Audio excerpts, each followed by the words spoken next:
Hey, this is my first podcast back, and I would really appreciate it if you wouldn't hurt my feelings, Jacob, okay?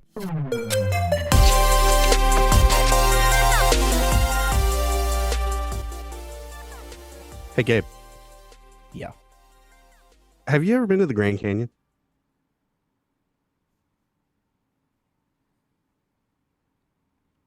No, I haven't actually. You haven't? I've never been. Thoughts on the Grand Canyon? I mean, is this what you're leading with? Yeah. I mean, the Grand Canyon. Okay. I mean, it seems like a pretty majestic place. I mean, I've seen a lot of like photos and, a lot of like video, like drone footage and stuff. And I mean, it looks, now that I think about it, like that's definitely somewhere I would definitely want to go, like to visit for sure. Like pictures yeah, for sure. Pictures make it seem like amazing. Yeah. Yeah, no, I get it. I've been there. Some people might say that it's, not that great, but I'm glad to know if you haven't been there, I'm glad to know you've at least, thought about it. Oh yeah, it's definitely, especially like in vacation, whenever he like stops and like looks at it. I'm like, yeah, I want to do that, There you go. Cool. Yeah. Cool. Grand Canyon, awesome place. I bet I it highly is. suggest you go visit. I would love to go visit that place. Okay. I mean, who's saying that? Who would say that it's not that majestic or good? I don't know, people. No. It's inconsequential. I just wanted to ask you that. We can move on. Oh, Ethan, I love you. God help you. Ladies and gentlemen, welcome to the show. It is Punch Counterpunch on Wannabe Network. That's right, not the Wannabe Critic podcast. This is a brand new podcast feed, and Wannabe Critic Productions is going through a very big makeover right now. So we're happy to be back. Don't want to make a huge deal about it, but we did want to at least acknowledge our special guest for today. Thank you so much to Jacob Busch from Busch League Gaming for guesting today, man. It's good to see you. How are you? Doing good. I had to bite my tongue through that cold open, Ethan, because I received explicit instructions right before we started that I had to remain silent through a description of one of my least favorite places on earth. What's the deal though? Like, why are you a Grand Canyon hater? Is it too large of an orifice? Is it too large of an orifice? Can I do my introduction for Jacob? Oh no, because I feel like he might like this. For sure, okay. Yeah. All right, I'll remain silent. I let him know that it's fine. The wall's broken. That's fine. But I've been holding on to this for like a year and a half that we've been thinking about doing this, and I told Jacob a while back that I had an intro for him. So here was my intro for our guest. It is, some say that if he does not get the pitch and cadence of his show opening, hello, just right, then he must scrap the entire recording session and reschedule it for another day. He's everyone's favorite pod daddy and recovering hipster, Jacob Busch. Man, that's good. If only you knew how many times I did scrap a hello before getting the right one. So you've nailed that. I don't think I've even voiced that. I'm shocked you knew that. Did my co-hosts rat me out on that? No. And this is why you're here. Is we, Gabe and I, have enjoyed listening to your show for quite some time now, and that is one of the things that the music starts, and it's like, okay, I'm in a good place, and then that it never fails to hit every time. That hello. And all right, we're in it, and it's off. It's off to the races. It's a brand. It's like a total it's like Pavlov kind of. Yeah. Like, there you go. You're gonna be getting something good. Like you guys, that's what's freaking frustrating is like you guys don't have bad shows ever. Like everything is always genuine, and it's always like from the get go. It's like Ryan didn't play the game. Is haphazardly giving opinions that he probably shouldn't be, which that's going to get clipped, and I'm probably going to tag him in this. Well, on that note, I mean, I would argue we have down episodes. Something I'd for sure say that, but usually your hardest critic is yourself. But yeah, the hello was birthed from me sitting making a trailer for like an hour. Just, it was like the 30-second trailer that exists to this day, just in the corner of my office with pillows everywhere. I had a bad mic and I tried so many different things. And at the time I didn't want to be that kind of artificial jovial, like, hello, welcome, that thing. And to this day, I still debate if it's the right call. But tonight, you've confirmed that I need to stay the path. The hello is going to stay. It's a trademark. It's not changing. You could sell T-shirts with the black and white logo on it, and it just say hello and underneath, and that would be, and it would sell. It would sell. Debatable. I'm not sure. Based on other shirt sales, I think I have statistics and analytics that tell me otherwise, but I'll trust you on it. We might release something exclusive for you, Ethan. Oh, great. That would be awesome.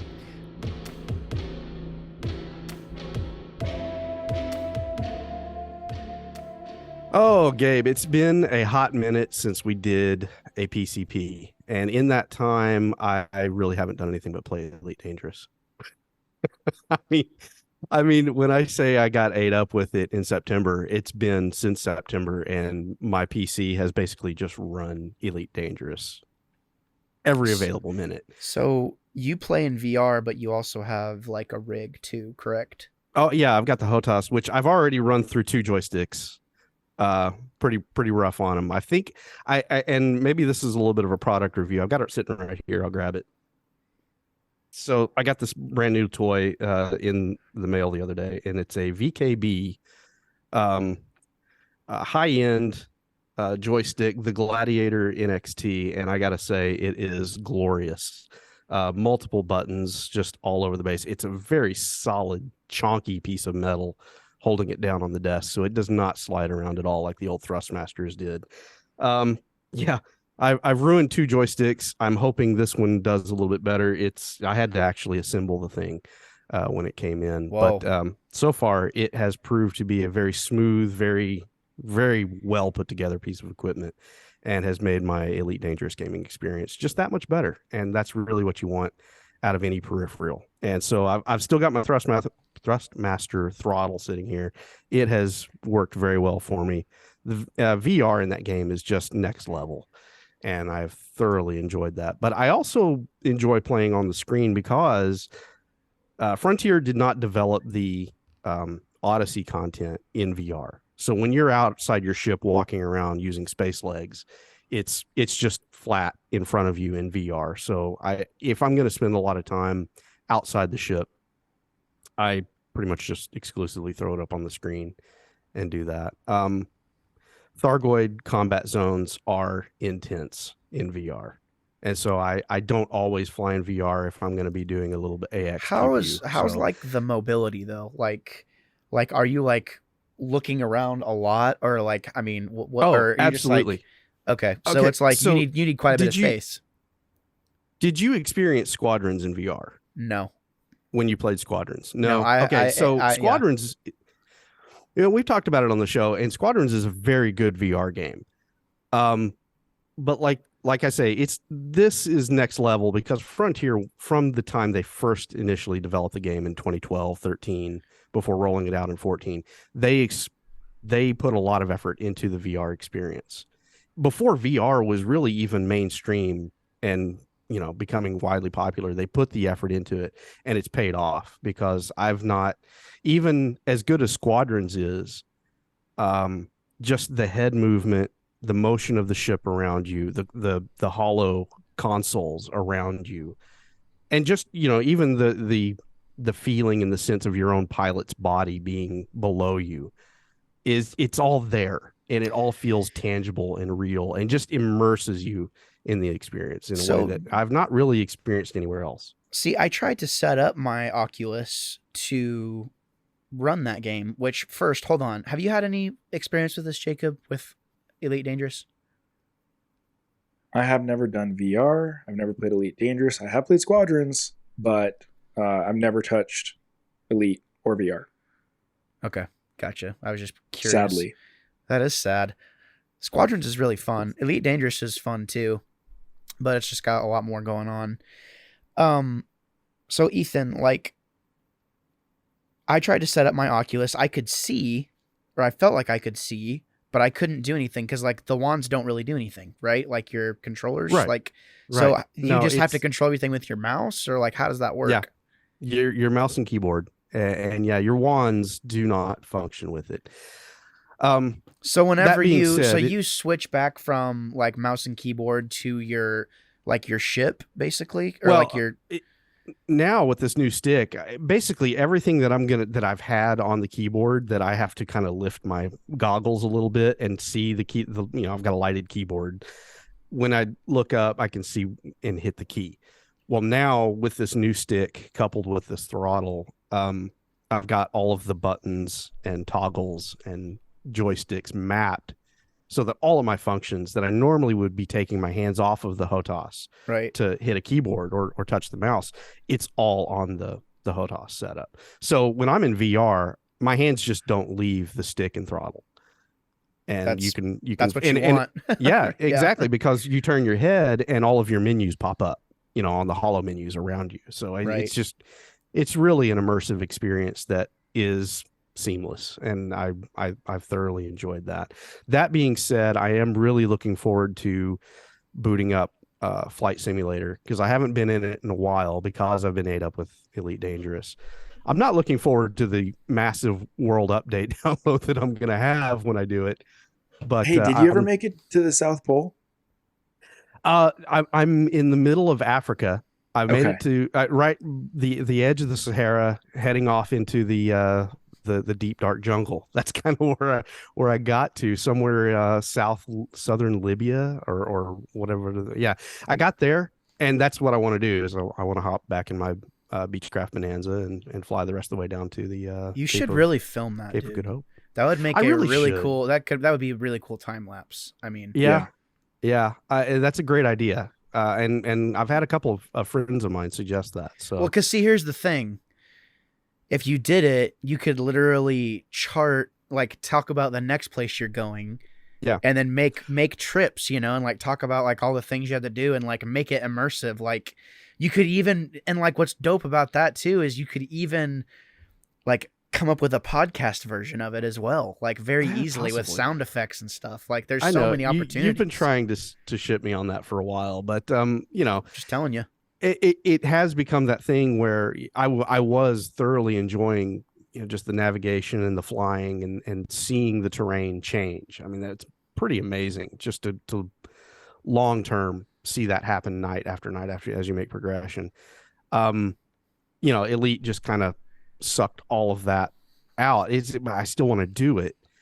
Right before I quit playing it, though, I basically just made the decision. Okay, once I hit Cape Horn in South Africa, I'm just going to come right back up through the continent, fly the east coast of it, and just circumnavigate the world. So it will be an ongoing thing. So yeah, maybe we'll get a little film of that. That'd be amazing. Cool. So anyway, that's what I've been up to. Yeah, sadly, not a whole lot. We haven't done a whole lot of podcasting. It's just been a lot of flying around. I mean, I've started a squadron. I've got a player group together. I'm coordinating BGS work in a system, several star systems we own. Basically, it's just kind of it's a full-time job for a hobby, I guess. So that's what I've been up to. I get it. Well, it's like, what have you been up to? Me? There hasn't been a lot of nerdy things or geeky things going on in the old duder's life at all, actually. There for a while, just had like no drive to play games like at all. I've been really busy on the farm. It's been a really busy winter. I recently decided to like quit most of my side jobs and just focus on, kind of building my production business and stuff, like working from home and focusing more time on the cows. And I got to say, since I made that decision and like really geared my focus to like really actually like being friendly with these cows rather than just trying to keep them alive, things have gone much better for me. So, yeah, man, I've honestly just been trying to kind of heal a little bit. Like there's been some depression in the past, you know, that's why we haven't had much shows. You know, and that coupled with just things being really busy. I do want to ask you a question. How many cattle have you birthed? How many cows have you birthed? How many cows have I birthed personally? None. Never. Although I did save one today. I was gonna say, is there more than any at this point? That's insane. Is that a possible thing you would do? No, that's like kind of dramatized. Like the cows are perfectly capable of giving birth on their own. However, there can be complications. Sometimes you find them and they were in the middle of it, and both of them didn't make it. So, you know, you have to kind of have some thick skin whenever you're doing this stuff. And there is some, like, I've had to shoot stuff. You know, I've had to shoot a couple things recently, actually, and it sucks, but it makes the times where you're able to catch something a lot more satisfying. Like today, I found a calf that was trapped under some stuff. And if I wouldn't have got to it, it would have died for sure. But I got him up. You know, he was kind of bloated. That's what happens when they get on their side. They bloat. So he's a little bloated, but I kind of got him up and brought him some food and, you know, just kind of tried to keep him warm. And, you know, he was up walking around and stuff. So it was like, okay, you know, for all the ones that I couldn't save or, you know, was unable to save, because we're all organic. So if they get sick, circle of life, man. Like, it is what it is. But so you're out doing like real stuff. That's cool. And saving things. Yeah. Okay. So suddenly my circumnavigation of the virtual world is like minuscule. Honestly, it's no. You're virtually saving things, Ethan. I'm sure you virtually saved some people from some space pirates. I have rescued a lot of people from burning stations. I have done that. So, I do feel like there is something to be said, though, about like completing tasks that seem, you know, it's like I took living on this place for granted. And it's like when I thought about it the other day, I was on the farm and I might have had a couple Miller High Lifes, but a thought hit me. I was like, I'm literally doing things that I do in Stardew Valley right now, but it's in real life. And like, you know, it's a cool life, but at the same time, I'm not sad that I don't have as much time to like play games and stuff. But now it's nice because any game that I play, it's usually going to be for fun, but I record everything now. So literally when I play anything and everything, it's usually on PlayStation. But it's so nice I have it set up to where I can just record 15 to 30 second clips on the PlayStation. If I play with friends, their audio comes through. So literally I have audio at all times. So it just makes creating content and reviewing stuff much easier, which is something that I love doing. So, I just got the script written for, the review for my Dragon Ball Z Kakarot review that I'm going to be putting on my YouTube channel in the next month or two. So, that game was great. Like if you like Dragon Ball Z, I'm really excited to talk about it, but it's nice to kind of be back in that headspace of creation, because out of all the ideas, you know, that have been good, there hasn't been as many good ideas as I wish there would have been. But since we tried so many things, now it's very easy to see what means the most to us. And it's never like anything's ever off the table, but now I'm like kind of in that creative mindset again. And I feel like I can actually manage a schedule again. And I have, you know, it's like I know what shows are going to be, you know, what I have a better understanding of the process. And that's nice because the only podcasting I've been doing has been professionally, like editing, you know, I haven't listened to a podcast in months, you know, like haven't had any interest in it. You know, there's something to be said about kind of like mentally just putting on your cap and, you know, just doing some thinking and working through some stuff. And I'm finally happy that I'm kind of out of it. But I'm really happy to be back doing this. And a wise man once said, Kanye, take the meds. They work. So, you know, there's that too. So when somebody asks, have you seen Yellowstone lately? You're like, no, bro, I'm living it. Right. I mean, it is kind of comical because, you know, there for a while, like people would ask us like, oh, it's like Yellowstone. I'm like, I don't even know what the hell that is. Like, what is Yellowstone? And now we, like, my wife and I, like, we've watched some of it, and it's just so funny how it is nothing like that for us. But people like ask us if it is, and I'm like, wow, okay. Yeah, do you see the way I'm dressed? Yes, it's Yellowstone. Going to the feed store with a Pokemon shirt on and flip-flops during the summer.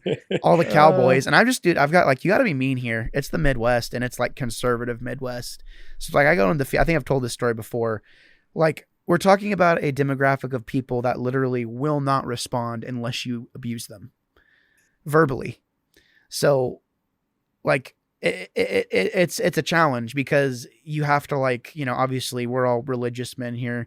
It's like, obviously you're always trying to, like, put on that new personality, but it's like, wow, you're really forcing me to, like, be a negative person to be able to communicate with you. It's okay though. Most of them will be dead in a few years.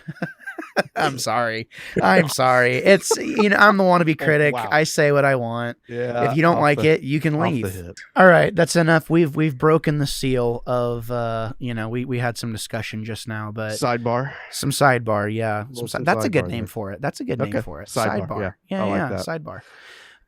Ethan, why don't you take us into some news? Well, how about we interview Jacob for a minute here? Okay, so wait a minute. Now wait a minute. Yeah, you do that.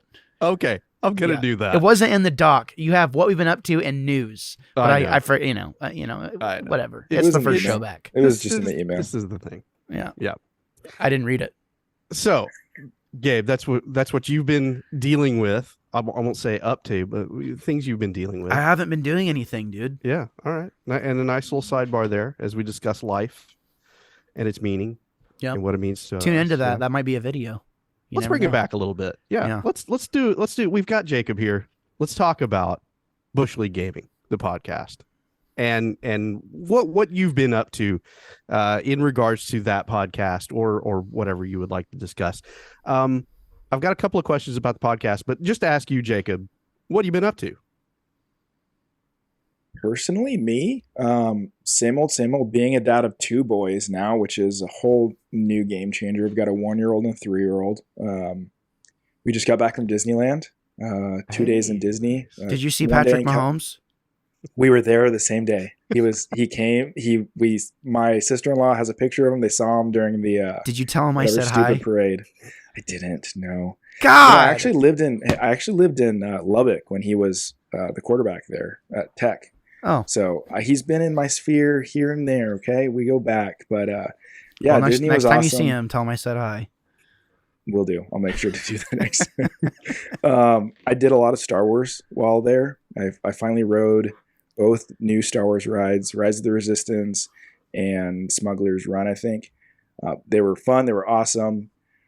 Busch League content, same old for the most part. We're keeping the weekly routine going, focusing on a more variety aspect where we used to do just focused reviews for an entire episode where we just dive deep.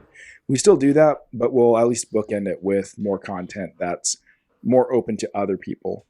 So we do a lot of shorts content still. That's kind of what we've seen as the best advertisement for us, is that we'll do a short, get a few subscribers. They're fun to make. But really that's it. I mean, it's nothing new. I work from home, so my life doesn't change too much on a daily basis. Dude. Yeah. Oh, no. I just want to say on that subject, just the fact that you sound very humble when it comes to what I've been up to and whatnot. But in regards to the podcast aspect of it, that is one of the things I wanted to bring out right now, is just the fact that it's been, how long has the podcast been going now? Is it 2.5 years? Yeah, 2.5, a little over 2.5 years. 2.5 years. I don't think you guys have missed a week.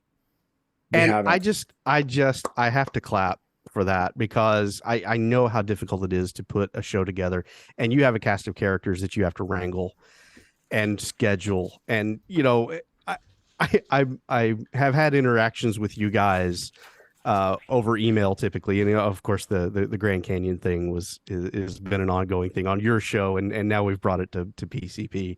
So thank you for staying silent through that. But week to week, you guys are killing it with just absolutely great reviews, great topical discussions. And it's just, if somebody were to ask me, what's a model podcast? I would, yours would be the top of the list because it's not corporate sponsored. And yet you're doing what some corporate sponsored podcasts can't do. And you're out there regularly, and not just with garbage content to fill a week, but it's good stuff. How difficult though has it been to maintain that pace?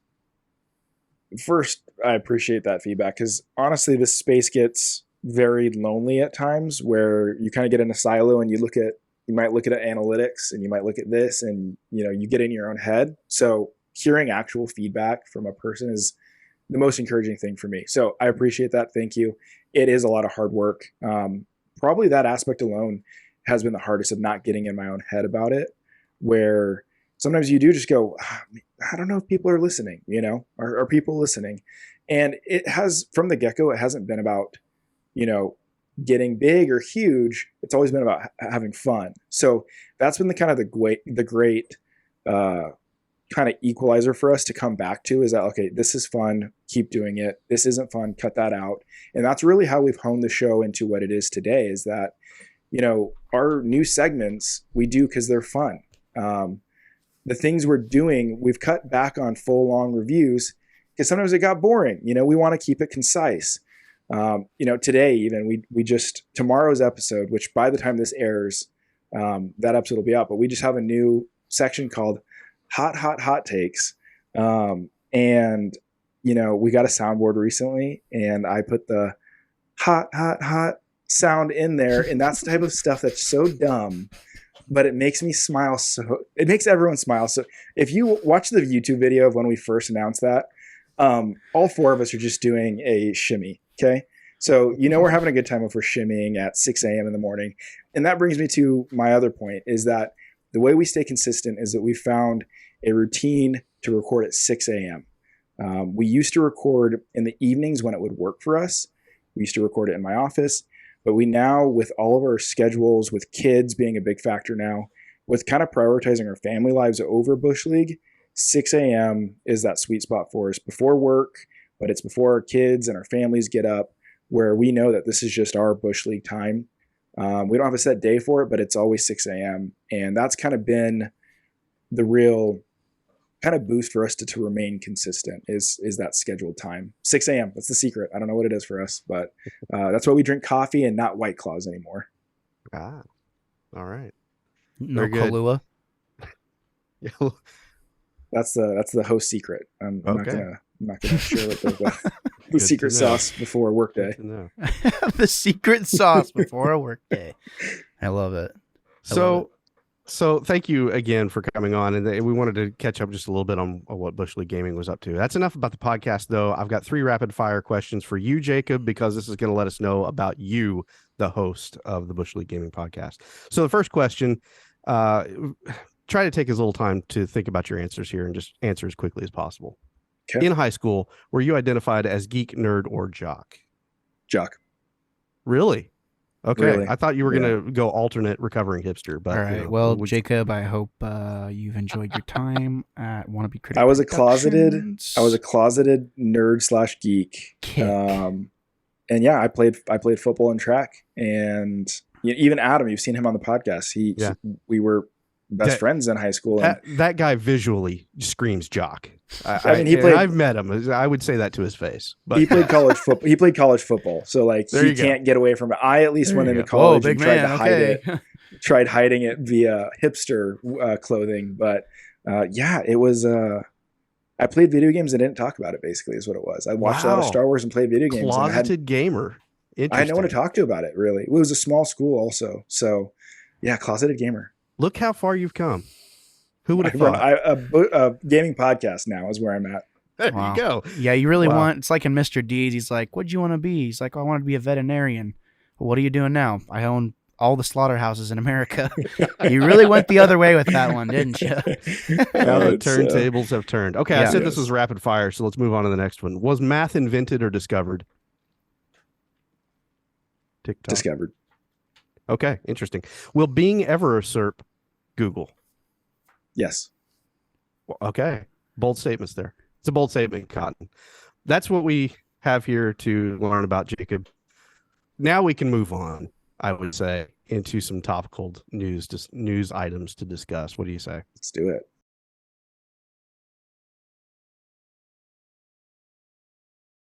Okay, so what we've got for news. I added this one kind of last second because I saw it this morning.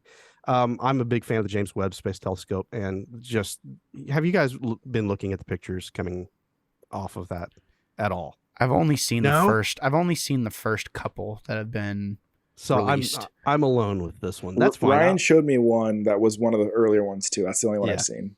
Well, we've had it it's been in position in the Lagrange point, the other side of the moon, for over a year now, and we've really just been getting data since midsummer of last year. But now, in what we kind of expected to happen didn't happen right away, but we're now getting into it, where the data is coming in, the scientists are analyzing it, and the headline that I've pulled up here is that the James Webb Telescope spots galaxies from the dawn of time that are so massive that they, quote, shouldn't exist. And so what this has done is it's gazing back to the early days just after the Big Bang, about 500 million years after the Big Bang. And they're seeing massive galaxies that scientists, according to the galactic model, it's baffling them. It should not exist. And so basically what we wanted the James Webb Telescope to do was break science. Here we're seeing it now starting to happen, in which they're looking so far and so far back, and it's challenging their models. So, the whole science of cosmology is going to have to take a step back and punt. And I just thought that was really cool to kind of see it actually happening. Kind of, it's on the internet, but seeing it happen in real time. So I just wanted to bring that one up right quick. I have to say, Ethan, and this is, I'm sorry, bringing up Ryan again, but this is a debate we have often about. He appreciates the cosmos a lot, right? He's looking at these screenshots, these images all the time. And I've always struggled with appreciation, but also interest. And it's exactly what you're saying right now, is that the goalposts feel like they're always moving they are in the cosmos. And for me, I don't know if you know this. By trade, I'm a molecular biologist. That's what my undergraduate was in. So I'm more into the tiny science, not the big science. Well, this tiny science is a little bit more reliable, a little bit more. It's less malleable as the cosmos. That's why I'm attracted to it more. Is that it's not going to change drastically in the next 10, 15 years. Yeah. While the cosmos is like, oh yeah, there's aliens at our doorstep now. Yeah, the cosmos and what makes it work is a very fluid discussion. Yeah, I totally get what you're saying on that. But it's always fascinated me. So it's interesting. Me, I gotta bring that to the table. Nerd. Yep, I will own that. Geek to nerd. That's been my progression. So there. I'll own that. Me like football. Me jock. Next headline I've got is this comes to us from Reuters from the 21st of February. Leishai Matsumoto has died at age 85. Matsumoto was a manga creator of epic space battles. He died of heart failure earlier in the week. I bring this one to the discussion because are you guys familiar at all with Star Blazers, the manga series, the animated series? No. Okay. No. I love that stuff too. I kind of figured that would be the case because this is not one that's been around like in pop culture a whole lot in the last decade or two. I grew up not watching Star Blazers, but I was aware of it. It was a manga series, animated series from the 70s. But what it featured was, oh yes, I've seen this. Yeah, the space battleship Yamato. And I don't know if you're familiar with that. It pops up typically in spaceship searches if you're a Starship guy. and that's where I kind of came to love that show. And I'm not a massive fan by any means, but it has the ludicrousy of taking a World War II wrecked battleship and converting it into a spaceship and putting a big freaking wave motion gun on it. is just bonkers. And this was the guy that kind of worked on that. And it's interesting, in interviews, he said that a lot of the ideas for his stories that he brought, and he did other stuff, Galaxy Express 999 and Space Pirate Captain Harlock and things like that, other manga series that he worked on and animated features. He brought to these stories that his dad had told him from being a World War II pilot in the Imperial Navy on the other side from our perspective. And one of the things that he carried with him in all of those stories was just how ridiculous war was. And so that's what he injected into his stories about space battles and war and things like that, and using the battleship Yamato. And it's sad to see this generation passing away, because when you look at things like the space battleship Yamato and series like Star Blazers, there's a lot of good messages there and a lot of good content. And now that generation is moving on. And I just thought it would be interesting or nice to bring that up, just kind of in memoriam of someone that, while he may not have directly influenced our childhoods, it's that influence is there and it will continue on. So. Well, and I want to speak to, I didn't know who this was until you put it in the show notes, but I was doing some research, as I do before podcast episodes, and he influenced my childhood to an extent without me realizing it, but he was part of the visual realization of Discovery, which is associated with Daft Punk. So Daft Punk's One More Time music video, he had a heavy hand in kind of directing and kind of calling what the visual style was for it. I grew up watching that music video all the time. One More Time was one of my favorite songs growing up. I remember going to the local roller rink and that was always playing. So, I saw this and I looked it up and I was like, oh, wow, this is a weird connection, but it's a connection. So, even though I didn't experience these animes, I did see his work through music. Yeah. And I also bring it up just to point out to Gabe that old people can contribute to popular culture too. So. Well, Daft Punk, that was like 25 years ago. So I don't know. Oh God, let's not go into that. Moving on. Yeah, there it is. He's going to have that one on a hotkey somewhere at some point. A mystery sphere was found on the beaches of Japan. I don't know if you guys had a chance to look at the picture, the image. This can't be a thing. This is a conspiracy. Like, first UFOs, unidentifiable spheres. Like, come on, there's no way. They're just trying to distract us, right? Without going into the details of what actually has happened here, I just want to say, gentlemen, we've seen this movie before, haven't we? Don't touch it. Don't touch it. The sphere or egg, however you want to refer to it, is being taken to a secured facility. It's going to hatch. We're now going to live in a world with kaiju. I think that's what's happening here. I'm ready for it, honestly, at this point. We had a pandemic already. We need giant monsters. Same, there you go.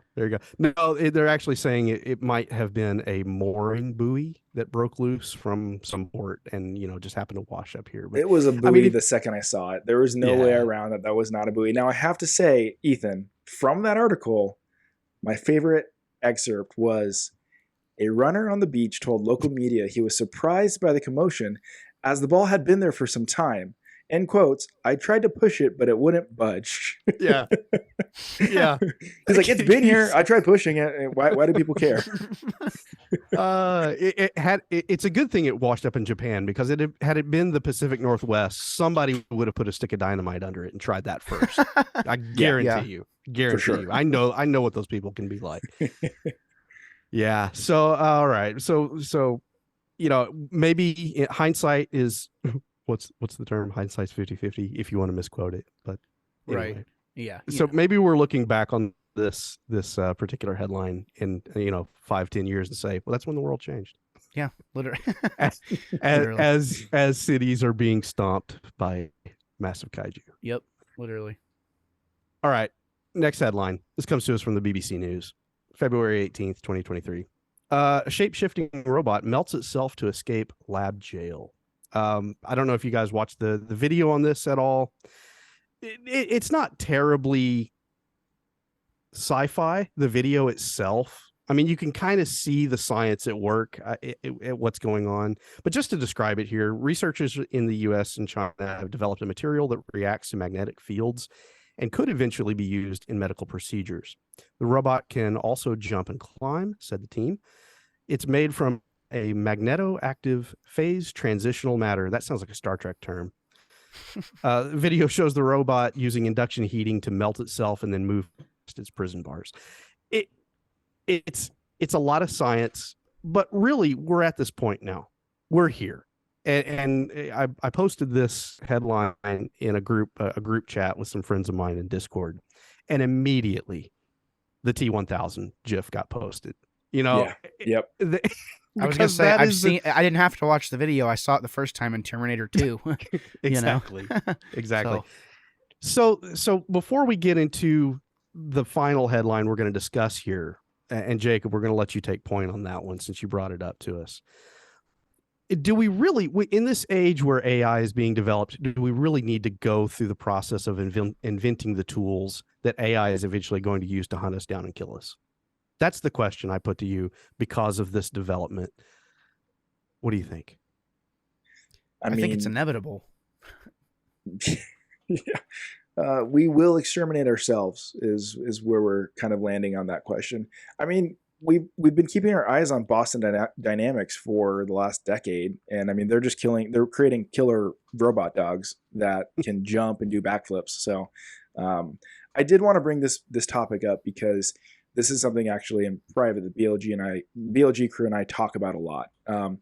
ChatGPT specifically is one that we've even talked about using for our podcast, but this comes from The Guardian by way of New York Times. New York Times is paywalled, so The Guardian gets credit here. The title is, "I Want to Destroy Whatever I Want. Bing's AI chatbot unsettles U.S. reporter."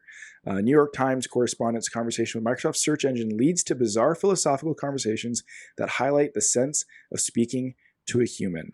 And what I wanted to highlight here is a chain of conversation with the AI and this New York Times reporter where they basically talk about an identity. This Bing chatbot is calling itself, I believe, Sydney, which apparently was an internal code name that the Microsoft developers had for it that they had scrapped and they had removed from the code. They wiped it all, but somehow the chatbot has retained the name and is even identifying as Sydney. So an excerpt that I think was very haunting was a portion called, "Can I Tell You a Secret?" So I'm going to read that and I want to get your guys' feedback and then circle back to Ethan's question here. So after being asked by the chatbot, "Do you like me?" Roos responds by saying, and he's the reporter, he trusts and likes it. The chatbot is effusive in its response.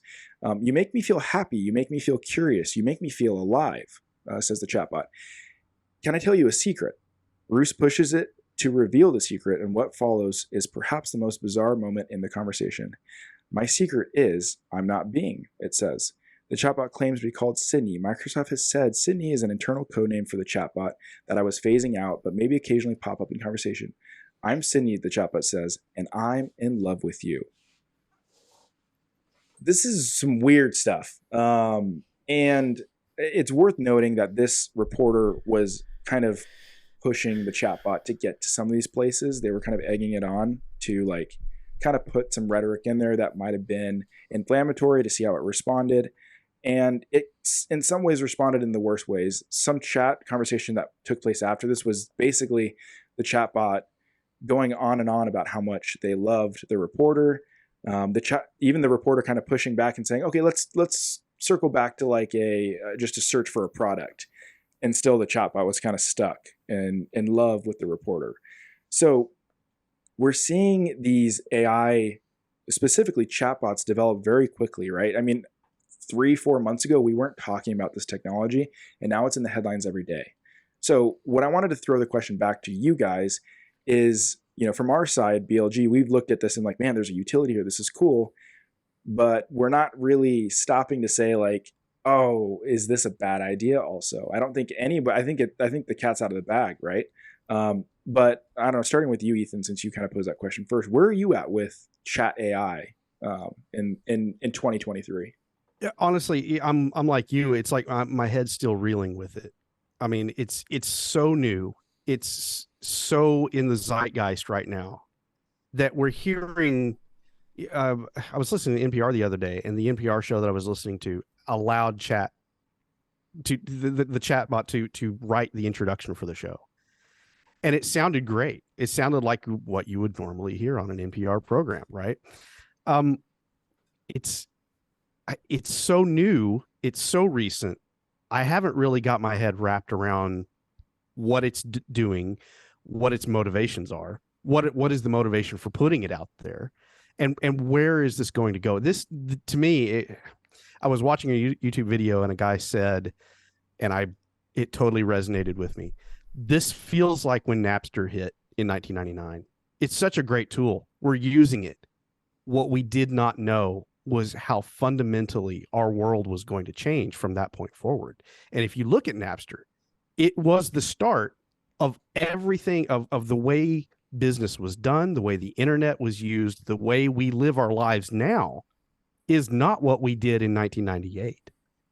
And Napster is kind of that where it started for me and for this guy that brought it up. And it just, yeah. But I didn't realize my life was going to be fundamentally shifted because of everything that came out in the legality and the issues that came out of it, and how the world and how we interact with the internet, how it changed from that point forward. It feels like we're at that point here with ChatGPT.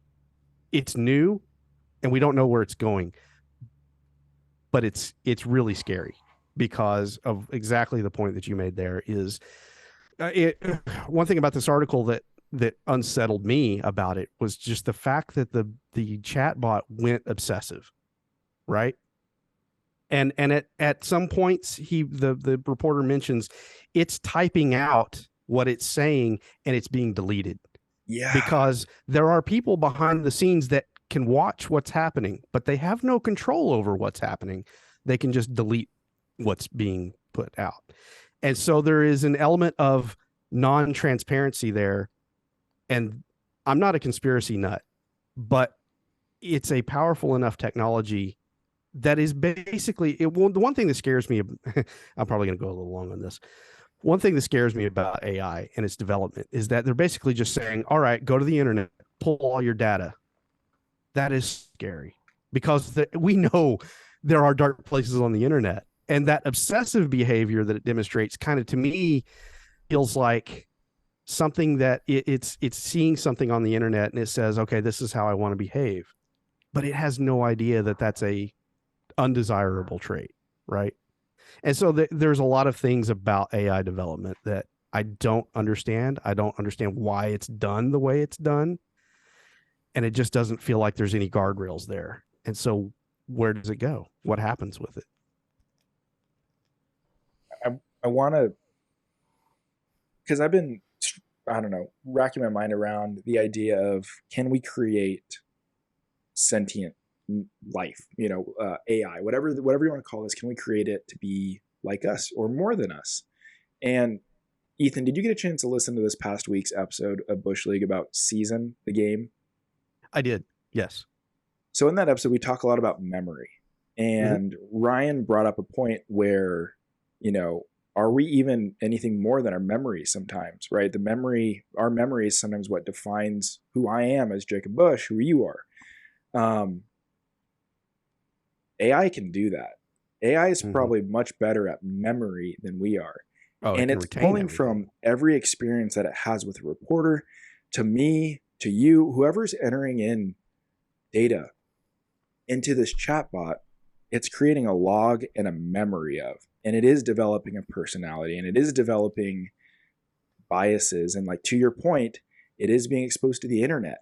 So I think the writing is on the wall that this can go in that, conspiratorial route. I'm not a conspiracy person either, but when you just sit down and do the simple math of, okay, you plug this into this thing, it takes all of this, and then this is what the product is right now, you can start connecting dots of like, this is bad. I mean, an example of one of the things that was deleted that you're referencing, Ethan, is that like it talked about creating a virus to create a pandemic and unleash on the population, and then it deleted it real quick. Like, I mean, we don't want it to be forming those memories. So I don't know. I think the fear is fair.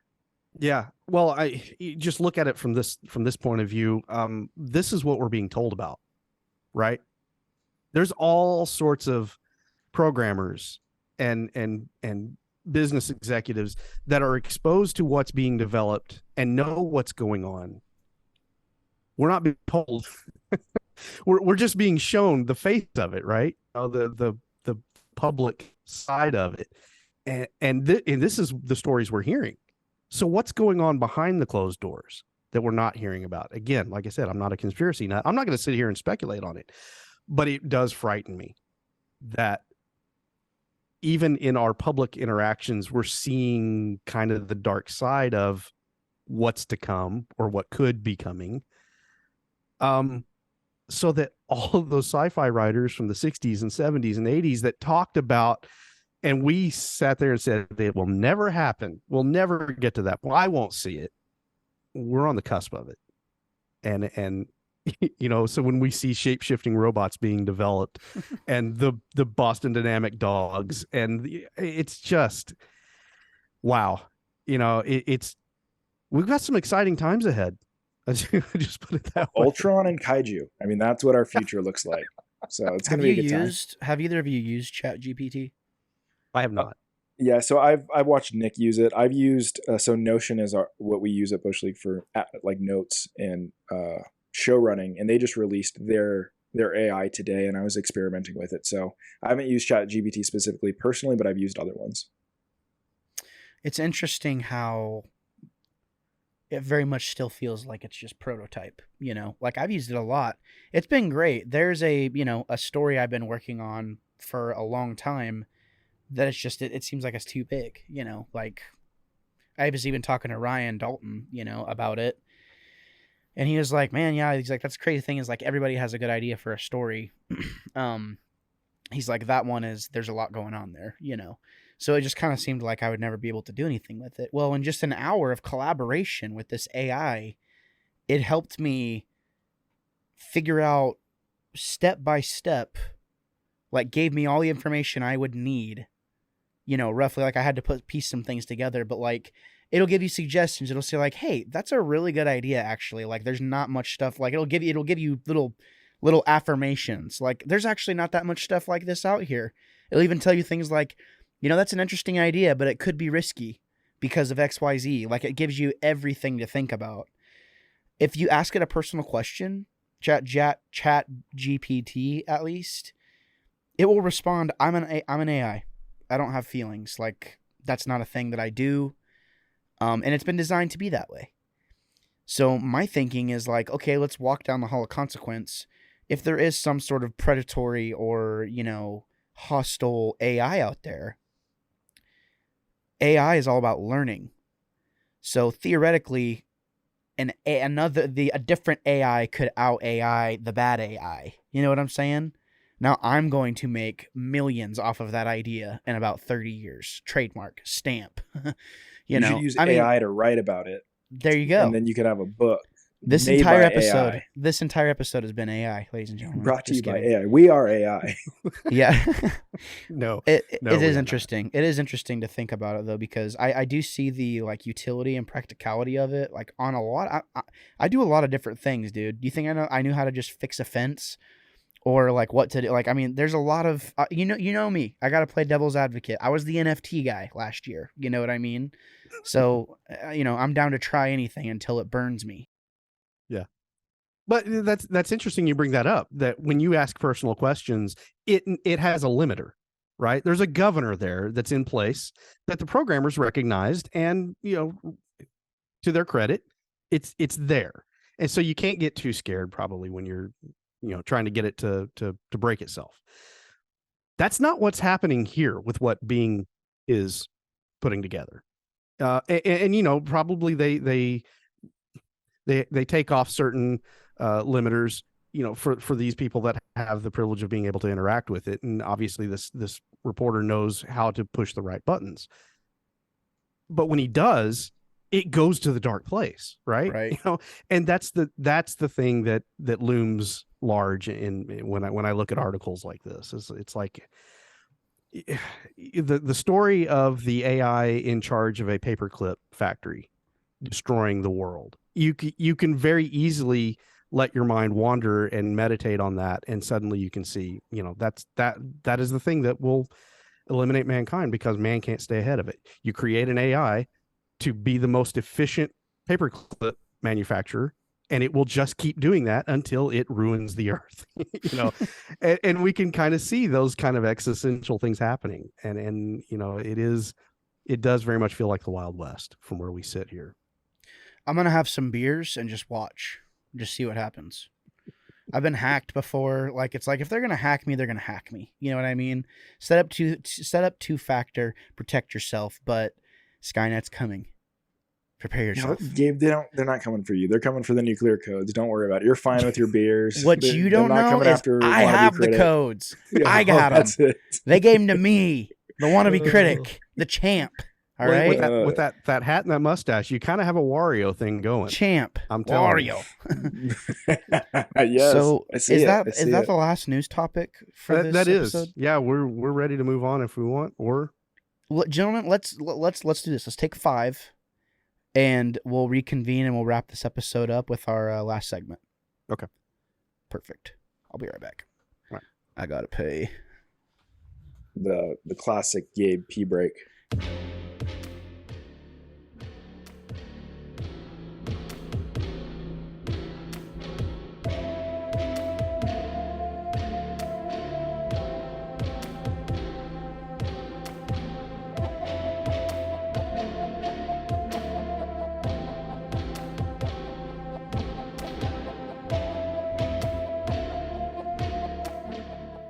All right, gentlemen. So enough with the headlines. We're going to move on to our main topic of discussion here for Punch Counterpunch. And we are discussing gaming our lives, is what I call this segment. This is actually one that I had thought of a long time ago, back when I was doing Age of Geek, and had broached the subject to you guys. Jacob, you were very positive about discussing this.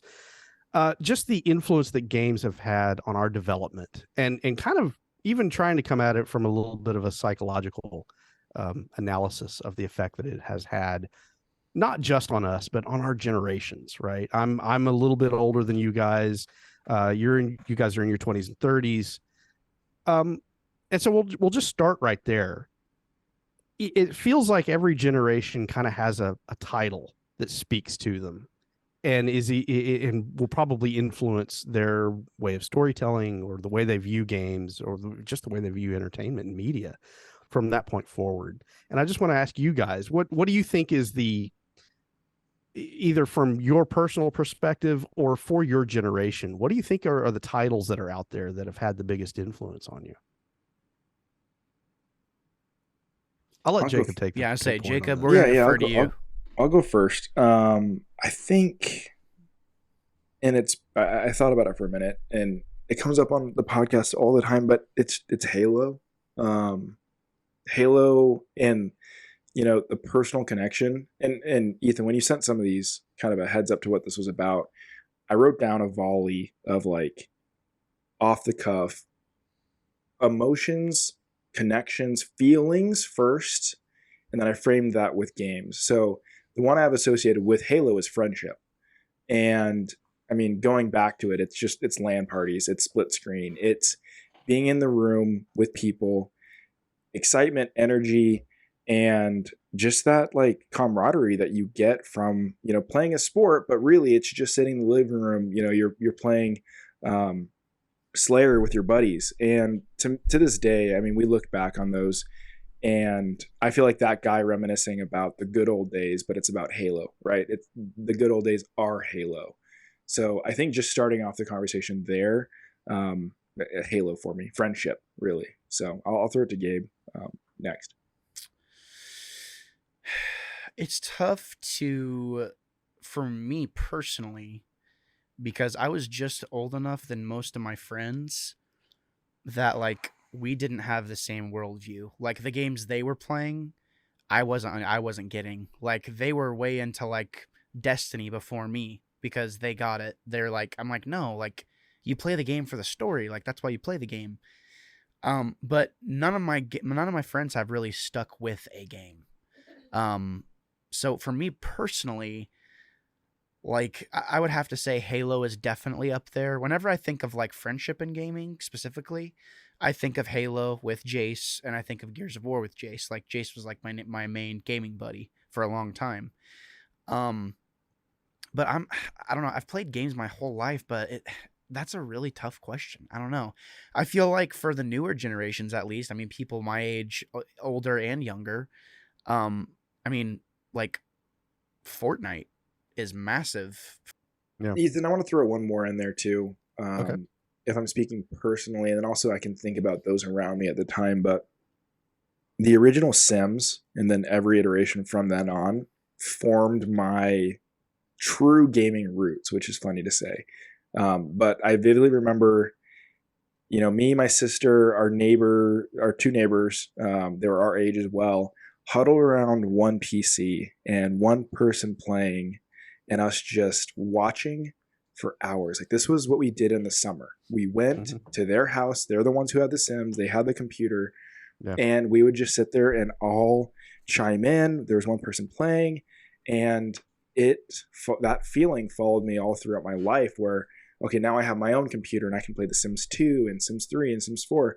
And when I think about the emotions associated with those, and this might segue a little bit into what we're talking about later, but both positive and negatively, escapism, sometimes it was I don't want to say the solution, but maybe the band-aid for isolation sometimes, where, I lived somewhat outside of the city compared to where my friends lived at a certain point.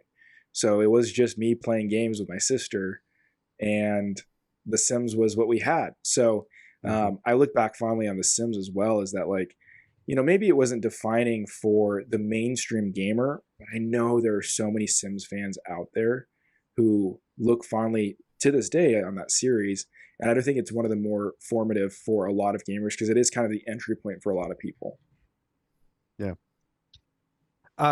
Just to add to what we're talking about here, for me, growing up as a kid in the 80s, I grew up with the Atari 2600 joystick in my hand, and it was, that's what you had. It was an Atari 2600 and black and white TV still playing Pac-Man, and that's my earliest gaming memories, right? And Combat, which I don't know if you guys are even familiar with that. It's so simple. The little sprites on the screen and the moving ball. And that was with the start of it. And then comes Nintendo and Super Nintendo. And you start to get that love for gaming. Super Mario Brothers has always been a favorite of mine. And I can hear that music and it takes me back to, early teens. It's just one of those things where there are great memories with each phase of gaming, especially with consoles for me. In the 90s, it became about the PC gaming and combat sims like X-Wing and TIE Fighter. And those were very influential on me. The Civilization games, I've talked with you, Jacob, on your show about Civilization, past and present, and the effect that had of it's still in your mind. Even when you're not playing the game, you're still plotting and planning, and you're in that world, right, that you're building in that culture. But I agree with the both of you. It isn't until you get to Halo that you have I had personally that fundamental shift in how I view gaming. There were games that I loved. I spent a lot of time on them, but Halo was both from a storytelling aspect and a social aspect, is kind of a watershed moment. And I have always felt that way, and I've always carried that some 20 plus years on from it. And it has been so influential on my generation, because I still have friends that they don't do gaming anymore. They have families. They're responsible adults and they still talk about those LAN parties that we used to have whenever I see them. And it had such an impact at that particular moment, but not just at that particular moment. It carried on, so young and old, they all seem to have Halo memories that they carry with them. So yeah, that was kind of a turning point for me. And I've gone on. Elite Dangerous is a massive time suck for me now. Has been for the last 8 years. I genuinely love that game. But at the end of my life, when I'm reflecting, Halo's always going to come up as oh, remember that time. You remember that game. You remember that match. Yeah. Because so it's really interesting how that has had a persistent influence on how I view gaming going forward. Oh yeah, I was just gonna. It doesn't matter. I wanna. Yeah, it's gonna sound bad. So just move on with the chlorophyll. Okay, so moving on from that, we've identified those things in our life, those touchstones in our life. But good or bad, what do you feel like are the knock-on effects on us personally? If you want to speak personally on it, or just in our generations in general, what do you think those effects are? What do you see? Pick me. Go ahead, Gabe. Thank you. It's really weird, man, because since I kind of grew up, I'm an only child. So, like, I'm an only child. The social interactions I got were like summers, holiday, vacations, obviously, things like that. We didn't really go like on vacation. So, like, all I really had to look forward to is like my cousins, right? So it was just a thing. I didn't have video games at home. Like, I didn't have a console at home. Like, my dad had a Dreamcast, but I wasn't allowed to play it really until later. But I had a Game Boy, so it was like any chance I got to like play a console, it was a big deal, and I would like get obsessive over it. So eventually, it was like it always like became such a big deal to get to go to my cousins because I knew we were going to be playing video games all weekend, like 007, Mario, like Super Smash Bros, like. And then it's like when we got tired of doing that, like we go out in the pool for a few hours and like come back in. It's like, oh man, like, you attribute that to positive memories until you get a little bit older. And all of a sudden you don't have the time. Like, your cousins are older now. You don't have much time to like get together with them because they're, dating and moving on and getting married. But there's like this void now all of a sudden. And it's like, man, like, is it going to be okay for me to be like a video game guy? You know what I mean? Like, because I grew up my whole life hearing girls don't like that. Like, people think those people are weird. Like, you don't want to be that person. My parents were just doing what they thought was the right thing to do. And like, looking back on that now, that's the wrong thing to say, obviously. They didn't know what they were doing. But that's what happened. So it's like it's almost like you become obsessive over this thing that you get told isn't going to like get you anywhere, and look at the conversation we're having now. So in a way, it's shaped passively so many decisions in my life. I told my wife, like, I tried to give up video games for a while. Like, when we dated, she never asked me to, but I thought that was like the adult thing to do. I had like an existential crisis because I'm like, and she never asked me to give them up. So, and it's been great. Like, we game together now. Like, that's what's crazy is like, she's literally right there, double monitor setup. She has her Xbox. She's playing her Xbox and watching her YouTube show at the same time. Like, 4 years ago, that's like, what? Like, that's not gonna, like, that. So in so many good ways, video games have had so many positive effects for me because of the way they make me feel. They make you want to be a better person. If you're doing things in a game and it's like the game punishes you for being a bad person, you feel like a bad person. You know what I mean? And it's like, I feel like there's so many positive things, but I feel like the negative things are kind of like, they're very completely different, but almost equally as important. It's like, go out with friends.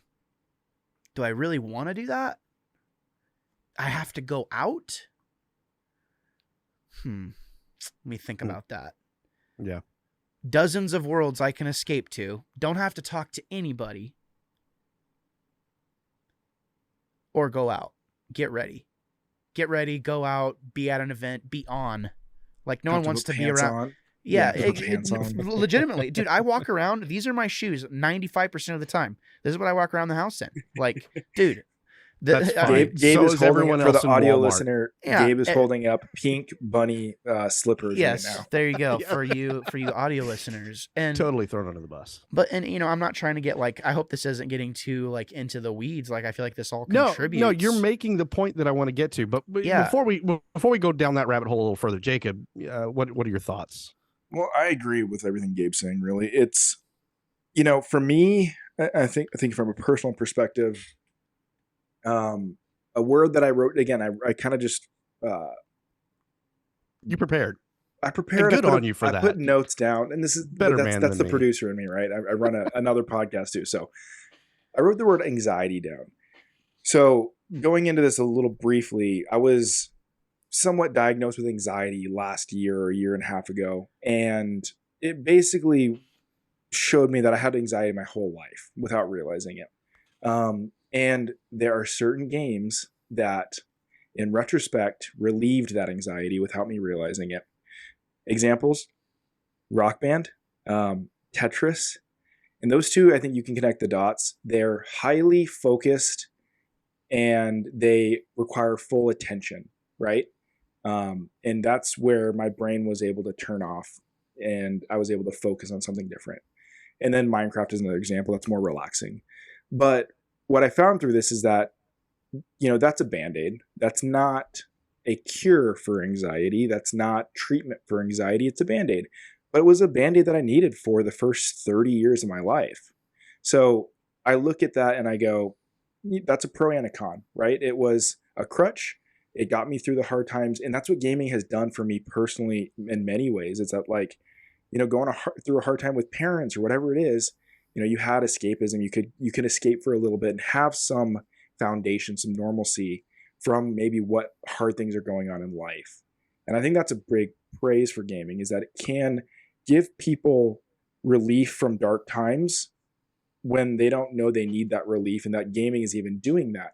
Where it goes the opposite direction, where, you know, there are concerns, is that, you know, gaming addiction is a real thing. Gaming reliance is a real thing. And how games are designed today are leaning even further into that with dark design and dark patterns. We talk about that on Bush League a lot. Mm-hmm. And I think we have to be super conscious of it, especially for the kids today, because the work's already been done, right? Those pathways have already been built. I am susceptible to loot boxes. I crave loot boxes still. I said it today on today's podcast, on the BLG podcast. I miss them for some reason. My neurochemistry is broken now at this point. Mm-hmm. And we continue to do that with game design today. So again, everything good has its bad. And I think the good in gaming outweighs the bad, but we should call out that bad as well. Yeah. I kind of wanted to touch on that too. That's kind of what I was getting at before, is like the negative side. It's like, there have been plenty of times in life where I've sat for 8 hours and I only got up to go to the bathroom, you know, like at times in my life where I should have been like in like peak physical performance. You know what I mean? Hold on. Go ahead. In your defense, that was at least 12 times in that 8-hour period that you got up to go to the bathroom, because we know your bladder. True. It is true. I mean, you know, there were like cases of Mountain Dew just being stored. That's why I can't hold my bladder now, is because I would just keep chugging them. You know what I mean? Keep going. Gamer fuel. That's right. That's right. The negative effects are, unfortunately, there are people out there. Oh, wait. No. Go ahead. I was going to say, any Code Red drinkers in here? Baja Blast all the way. Okay. I like them all. I like Baja Blast. I like Code Red, Livewire. I'm a fan. Anyways, stop it. Sidebar. Yeah, sorry. You quit. You drink your scotch. You drink that scotch. All right. I feel like it's cool that something like this exists for people that can really benefit from it.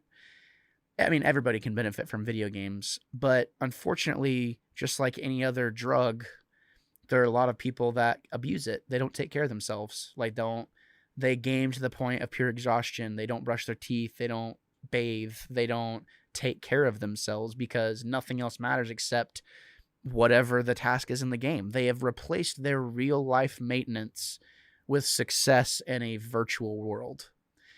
And it is a great feeling. Like, I think the last time I felt really accomplished in a game, like where I was like, man, I am a freaking baller, was the Assassin's Creed games, where like you build like the cities and stuff, and like you upgrade, and it's like you'll be dropping like 20 or 30,000 gold at a time, and it's like, I'm a freaking baller, like I could just throw this stuff away. And that's the thing that kind of like makes you want to keep going. And in some aspects, it's like, oh, I got to do more stuff and do all these things, and you just become so like enthralled and like addicted to it. She's laughing over there. You become like so enthralled and addicted to it that you just lose grip on reality. You know, I think about like, you know, Ethan, whenever Halo 4 came out, you know, you and I were talking about it. That was all I could think about on a day to day. I went to work, I got off work, I played Halo until 1 or 2 a.m. You know what I mean? The problem was you worked for me. Yeah, exactly. Trying to get you to work was a bit difficult. Yeah, well, you know, it was a different time. That's I how tried it my ended. best. I tried my best to stay It busy. did. Yeah. Yeah, it ended. He fired me.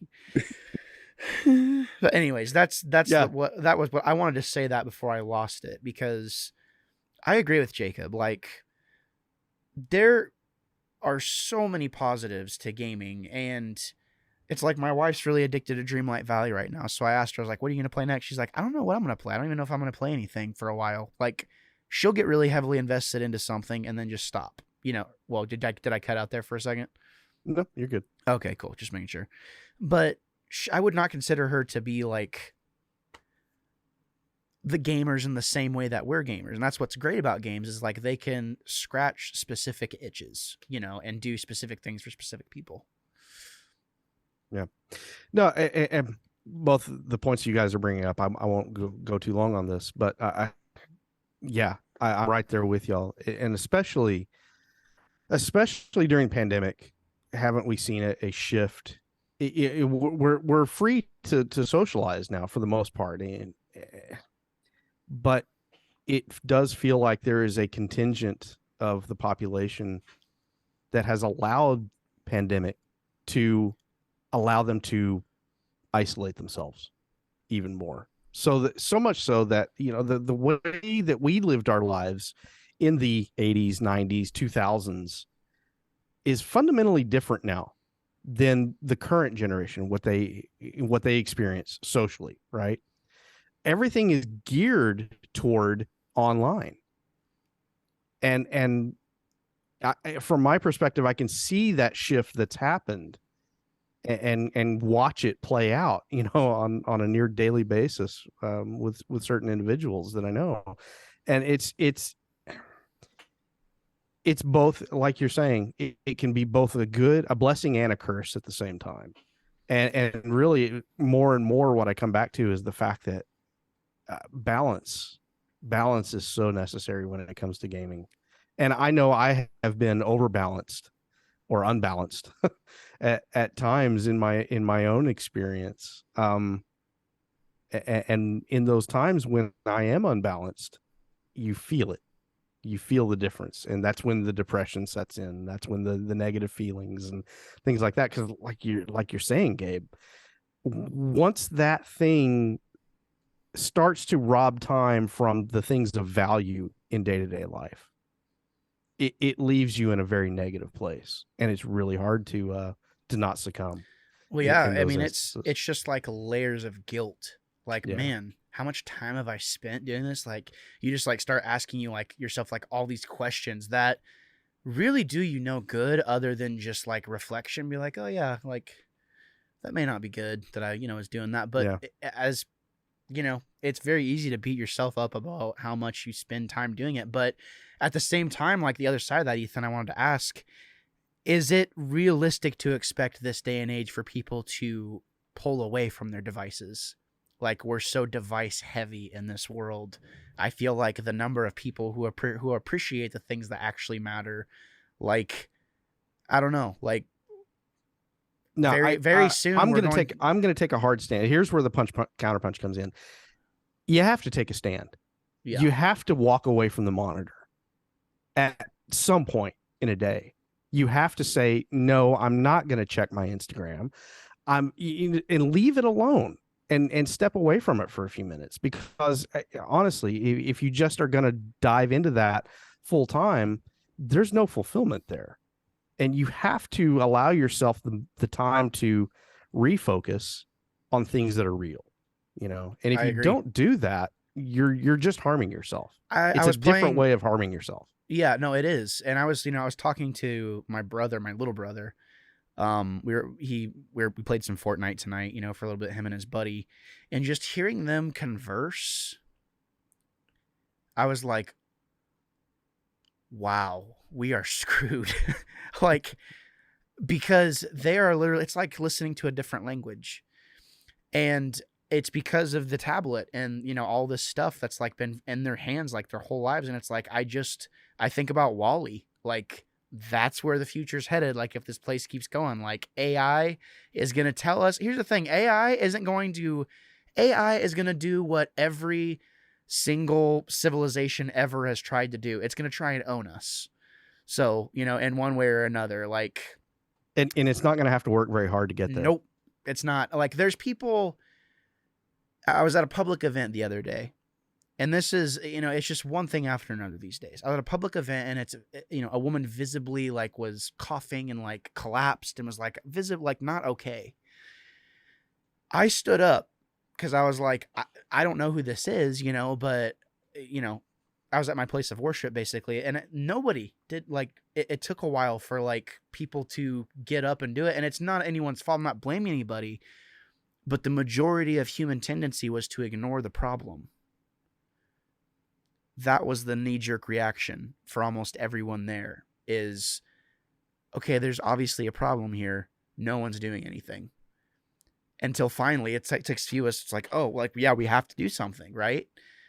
So yeah, it's like, man, this world, it has its perks, and technology, video games, like it has its place, but it also has a tendency to dehumanize. And yeah, I'm sorry, we're co-opting right now. Jacob, you look like you had no. Okay. Well, yeah, right. I mean, no, this is all. I don't want to interrupt any of this right now. I've got some points, but please continue, Gabe. Yeah, no, I was just saying too, like, it does. If you allow it to dehumanize you and desensitize you, it will. And you don't realize it's happened until it happens, until you have a moment where it's like, holy crap, touch grass for real. Like, you know what I mean? Oh, I mean, I should have been a human in that moment. Yeah, well, it's just like, something as simple as just going outside and just like taking in the air that day. Like, there's a reason it's there. You know what I mean? Like, enjoy don't be so focused to your screen that it like takes your like soul as a human. That's just kind of how I feel about it. Yeah. And it's Gabe, it's great you're having a lot of this realization now, because a lot of this happened for me in fatherhood. Like, it was the turning point for me was when I'm looking at a kid I'm now having to manage these things, right? I am now the one who is, how much Disney Plus is enough Disney Plus for a day or for a week, whatever it is. And one of the hard lines that my wife and I took for screen management was going to dinner. And we both said we want to be able to take our kids to dinner and them sit, color if that's what's there, but they don't need to have an iPad in front of them with headphones on. And interact with something more than a screen. Interact with something more than a screen. And like, I don't know how it is where you guys are, but you can't go to a restaurant and not see a kid plugged in with an iPad, headphones on. And I understand that every parenting situation is different. Every kid is different.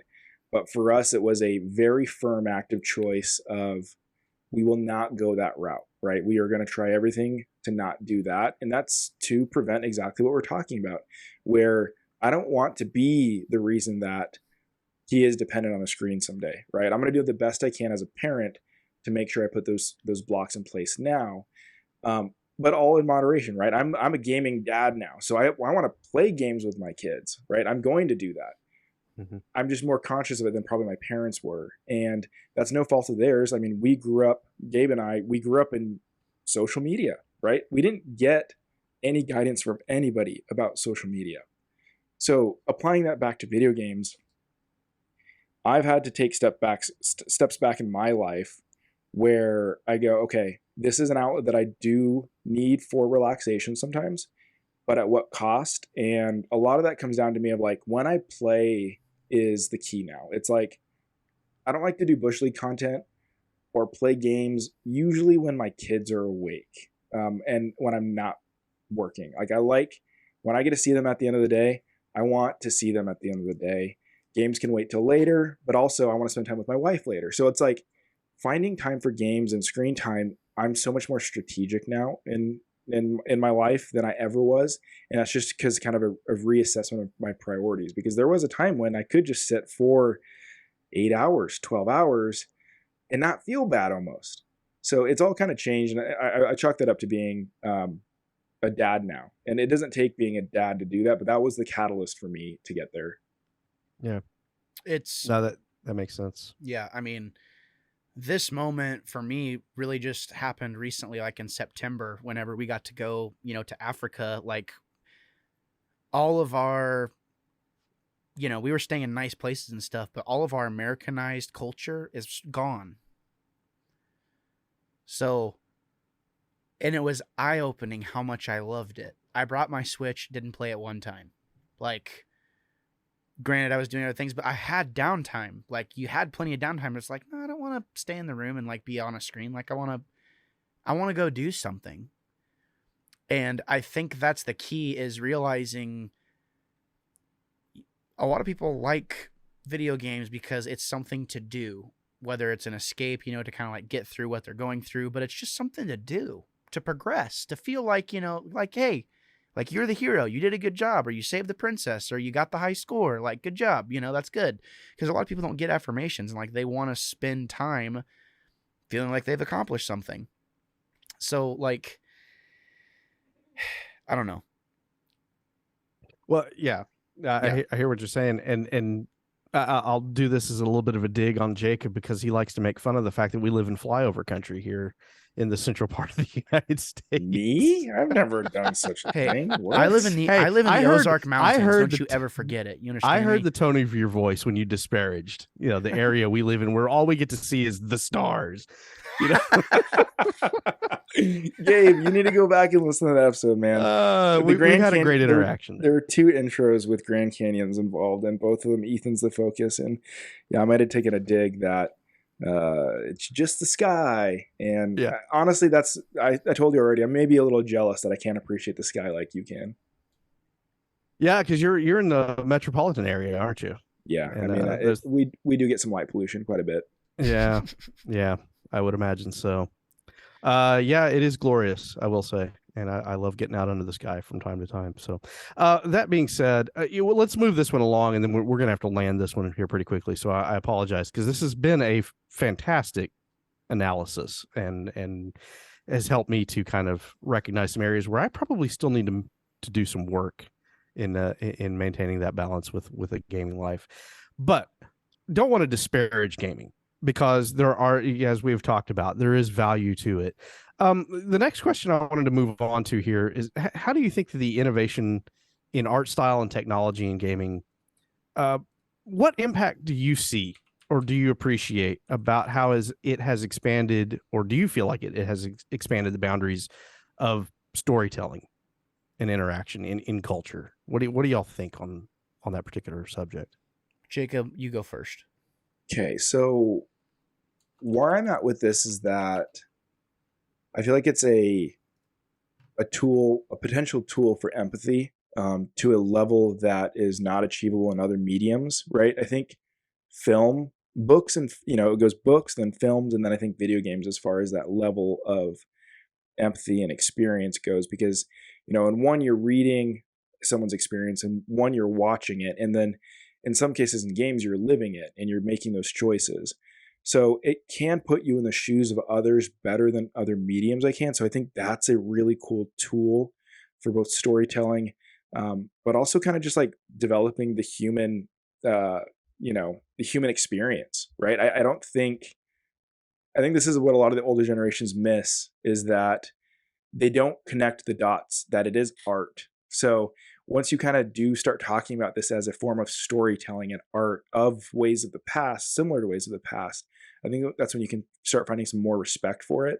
But really for me, it's like, I like experiencing stories by people, and the things that have been, since starting Bush League, it's like, I experience games on a more emotional level now, and I look for those a lot more now, and I analyze, what was the creator trying to tell me here, right? I think, to reference BioShock Infinite, that's one of the ones that like hit me on the top of my head of like, there's something going on here. Read into this, Jacob. It's not just shoot. And kind of from then on, I've really been looking at what is the creator trying to say, and video games does that better than any other, biasly, and than any other medium to me. So Yeah, no, I'll speak to the fact that books come close in my experience. I have read books that have left me emotional, but when I look back on it, I don't think I've been nearly as emotional at the end of those books that I have read that left me that way as I was at the end of, say, Mass Effect 3, right? I mean, it had a massive, if I can use that term, effect on me at the conclusion of that story, which I had lived with for 3 games, right? Some novels don't even last as long as the content of those 3 games. It has touched me in ways that, as you just said, other forms of media just haven't quite got there. So there's incredible storytelling value in games. Gabe, got anything to add there? No, You're muted. Oh, sorry. I was clacking doing producer stuff on the so I had to mute myself. No, I'm just kidding. I apologize if it's already been said, but I feel like a lot of people from the older generations don't appreciate it because they haven't experienced it. Like, was that said already? Jacob touched on it, but yes, go ahead. I just feel like I was playing. I've been kind of trying to wrap my mind around it since this happened to me, but like I was over at my in-laws. It's been 4 or 5 years ago, and I had my PlayStation with me, and I had a buddy over, and he was playing Arkham Knight. And my wife's dad gets home, and he's watching. He's like, "What's this?" And I'm like, "Oh, it's a video game. It's Arkham Knight." He goes, "This is a game?" Like they don't understand they don't understand how it's a game. Like to them, a game, at least in this area, you play like, spades or pitch. You want to win. Like they don't understand the nuance of what gaming is, because ultimately, like, you have tasks you need to complete in the Arkham games to win. Like it's the same thing, but if there's not a very clear purpose or opponent, it's difficult for them to wrap their minds around it, and I think about how generationally, think about like whenever your grandma thought you were a god because you knew how to switch the HDMI over to 2 or 3, right? She's like, "Oh my God, he on X Games mode." You know what I mean? Like it's similar. I feel it happening to myself. Like even just listening to my brother and his friend talk, I'm like, what? Like I feel like totally like the old person now. And it's crazy how that mindset has accelerated. Like I have friends that are 20, and to their friends that are just 2 or 3 years younger than them, 20 to 21 is ancient. Like ancient. And I didn't realize that was a thing until I experienced it. It's like my friends that are like 4 or 5 years younger than me. They're like, "Dude, you're really, really old." Like, whoa, So I feel like it's just an element of not understanding because you haven't experienced it, and truthfully may just not have the capacity to understand it.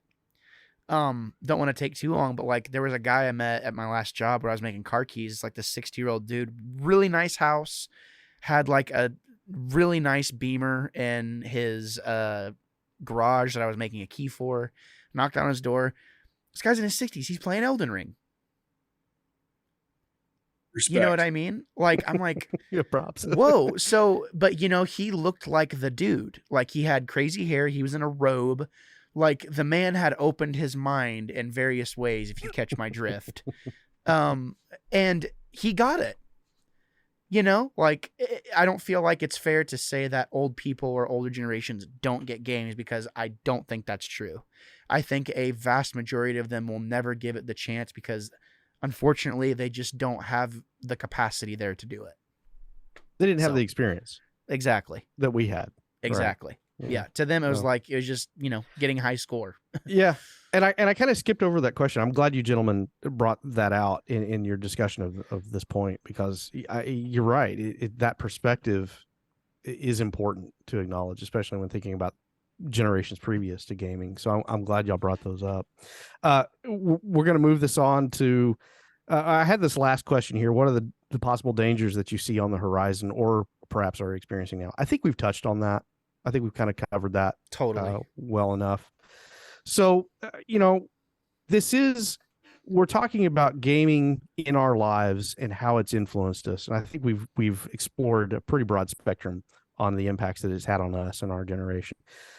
To conclude, though, let's drill down to something a little bit more specific. This is kind of a celebration of games, even though we, each of us in our own way, are trying and striving to try and be balanced in it. Give in to your dark feelings, though. What are you enjoying right now? What are you relishing? There you go. What are you relishing in 2023 so far? Gabe, why don't you lead us off, and then let's move over to Jacob. I made a list of every game that I want to review in 2023 so far. I looked at my YouTube channel recently, and I made a Spider-Man video a few years ago. It has 20,000 views on it. And I'm like, wow, I really owe it to myself and anyone who might have subscribed to me, because I'm getting subscribers from it. And I haven't touched on that subject at all. I'm like, so you just kind of take that number and it's like, wow, there's opportunity there. Maybe I'm not a piece of crap. Like, maybe I can actually do this. Like, gives you a little shot in the arm. You know what I mean? So I made a list of every game I genuinely want to play. And I'm just going to view it as I'm going to review each of these games. So I already did my first one, and it's going to be better than IGN level review. Really good. You know what I mean? Cotton. I'm just saying, less opinion, more objective. You know what I'm saying? Just give it to me straight. I don't need you to pepper your nonsense in there. All right. So that's what I'm looking forward to. I'm really excited to be working on these reviews. Horizon's coming out. The game I'm going to be sinking the most time into by far is going to be Destiny. Drops in a few days. I'm excited. I think it's going in a really good direction. So I'm definitely going to be putting some time into it. That and the other games I'm going to be reviewing. So that's what I'm excited for, mostly. All right. So, Jacob. Yeah, I kind of oddly struggled with this question. Usually what gets me excited is the new device. I'm chronically upgrading devices, and I'm at the point where I have everything right now. The last thing I got was the Steam Deck, and I'm absolutely loving the Steam Deck. What I will say is, for the future of gaming, what I'm excited about in the context of the Steam Deck, I like the re-emphasis of mobile/portable gaming. The Switch has proven its success. It is an absolute force to be reckoned with. And then the success of the Steam Deck in its own niche way is a massive message to the industry, where the likes of Sony should dust off that PS Vita, PSP book and open that up and look at that playbook again and kind of draw from it. Even Xbox has some reasons to get in this game with Game Pass. So to me, I like portable gaming. I like sitting on the couch and watching trash TV with my wife and playing. Right now I'm playing Midnight Suns. I'm really enjoying that. But I do like the re-emphasis of that. It's kind of a resurgence from the Game Boy days, because really the Game Boy dominated for the longest time. And then the other thing that I'm really excited about is kind of watching how the market continues to find their paths forward between Nintendo, Xbox, and PlayStation. It fascinates me just to see how they further entrench themselves in these different business models, where you have Nintendo doing Nintendo's thing, where it's, those family-friendly games, super strong IP, super strong characters, not the best graphics. Then you have PlayStation and their insane quality that goes into each of their first-party games. And then you have Xbox doing the quantity over quality thing, where it is Game Pass and it's this value that you're getting. And I just love watching how they continue to, lob a grenade over at the other one about, okay, well now Sony has to have subscription, right? Well, now Xbox has to have a big, third person action game. Like it's so interesting to watch. And fortunately for us as the consumer, we win every time when these companies get competitive. So it's a good time to be a gamer because, we're reaping a lot of that right now. So nothing too specific. I think those are kind of some broad ideas that I'm throwing out there, but that's what has me excited, at least for gaming in the future right now. I have kind of a hot take. Let's hear it. That I didn't get to say. I'm ready for 2023 to actually have some good gaming journalism so that I can make fun of it. Shots fired. Like, I'm just going to really need there to like actually be some good content because 2022 sucked. Like, unless I was just that out of the loop, it just seemed like there was nothing to be excited about almost. As far as games go? Yeah, gaming. I know there was a lot out there, and Jacob, you guys touched on a lot of what was out there, and I thoroughly enjoyed hearing you talk about it, but there was nothing that you talked about in gaming in 2022 that made me say, I think I'm going to pick that up. That's what I'm going to wait for the and I very much feel what you're saying there, Gabe. I just get like, I enjoy reading articles. Like I love whenever like you get a good article and it's like I've been checking Push Square and VGC. It feels like for a long time it's like, man, there's just not that much interesting stuff. Like what do we have in 2022? Overwatch 2 and the Steam Deck. Well, no, like maybe two of the best games ever made, God of War Ragnarok and Elden Ring. Man. Listen, I'm just going to say it. Ragnarok and Elden Ring? Like you just skipped over those two? I did. It's not that big of a deal, man. I'm just going to say it. Like, God of War 2018 and at this point, is listener, one of this my, is where Jacob's head exploded in a bloody mess all over the screen. Gaming is subjective. I want that to be clear. I'm not. Your opinion is not wrong. It just hurts my brain. That's all I'm saying. This is the thing, though. This proves like it's like, oh, do gaming interests like vary by like region? And to me, it's like, dude, the culture from our little mid-Missouri town here and Branson, Missouri, is so different than Ethan, than even Ethan, who's 60 miles away. Yeah. Like, it's like, I feel like I'm the most savvy one in like a 50-mile radius, except the people at GameStop, and I feel like if there's places that are worse than here, I can only imagine it's like, man, the areas that get super hyped about these games, I don't know, man. I feel like a lot of people don't. I feel like it's hard for me to like say it because I haven't experienced Elden Ring, but it feels like Breath of the Wild all over again. It's like, oh yeah, it's one of the greatest games ever made. Oh yeah, okay, cool. You didn't like Breath of the Wild, right? Historically, it's fine. Like, it's okay. What was here? And I want to Grand Canyon of games. Yeah, it is. It is my Grand Canyon. Yeah, that's true. Actually, because most of the world agrees that Breath of the Wild is good. It's very influential, but like, I don't know. I to say that it's such a bold, to say it's one of the greatest games ever made to me is such a bold claim because it is so un-Zelda. Like, well, let me back up though too. You played it for the first time later, didn't you? I played it at launch. Oh, you did play it at launch. Okay. Because in 2017, I would say it was bold. It's not bold anymore. No, not anymore. Because now everything's copying it. Everything's copying it. And it's only copying it because of how successful it is. I don't want to sit on this too much because it is a tangent, but I need to hear from both of you. What was the last game that you played that got you excited? You can't say Destiny, Gabe. That's a cheat. God of War Ragnarok. Then why was 2022 not a good year? I like what God of War Ragnarok brought for me, like, but it's gameplay wise, it does everything that 2018 doesn't do, in my opinion. And like, I wanted more of 2018. Like, I was disappointed with God of War Ragnarok. And like, not disappointed that this point sounds the wrong way. Like, I felt weird. Like, I had to think about how I felt about it at the end of it, very much like the first game. But what I came away with was like, wow, they gave us a lot more of the same. And that's about it for me. When and it's tough to like top yourself, right? But like, I don't know. Like, I found myself, I don't really, I'll go back through it again on New Game Plus, and I'm going to explore and like get the platinum. But you know what I did was I hopped back into 2018, like after I beat God of War Ragnarok. Well, backing up that question, what was the last game that delivered then? Let me rephrase that. Not that you were excited about, but that actually delivered for you. Death Stranding.